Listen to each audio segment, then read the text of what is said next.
रिय करीबन कूत क्यो वेठी विरह चरां। इन अज़ाबां अगहीं मादर छो न मरां। अदियूं जो न अवां सो मां सूर सरतियूं। रिय करीबन कूत क्यो विरह चरां वेठी। बांभण खे बरो चरे थी ॾुखन से ॾेठी। तो पुॼाणा सुपरी आऊं सूरन सां भेटी। जा मर्ज़न मरेठी सा सर्तियूं कीअं सॼी थिए। सर्तियूं कीअं सॼी थिए। वेड़ी जा विरहन चित जंहिंजो चूर कयो।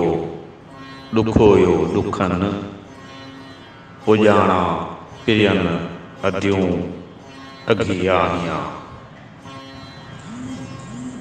अदियूं अघियाहियां पियन पुॼाणा।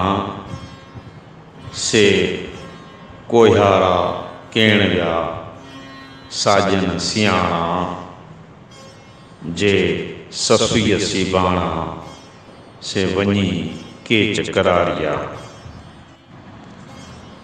हकीकत हिन हाल जी जे ज़ाहिर करियां ज़री। लॻे माठ मिरोअन खे ॾुंगर फून ॾरी। वञन वण बरी ओभड़ उभरे की न की। हकीकत हिन हाल जी जे ज़ाहिर करियां ज़बान। लॻे माठ मिरोअन खे रसे सूर शबान।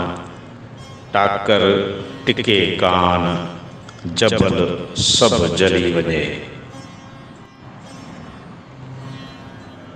जे हब न हलण सिखिया से जॾा मेड़ जलील।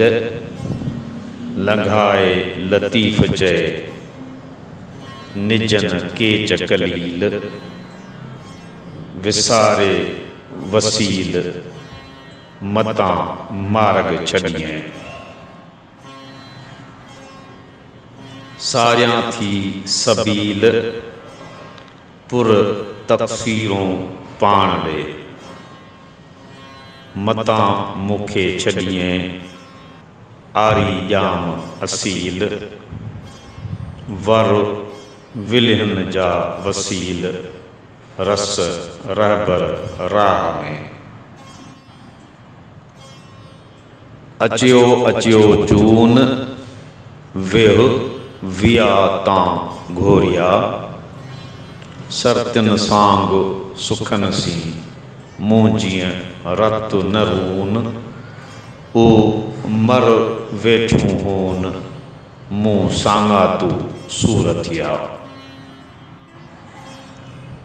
सर्तियूं सोरातिन जे कोहथियूं पत्थर पून।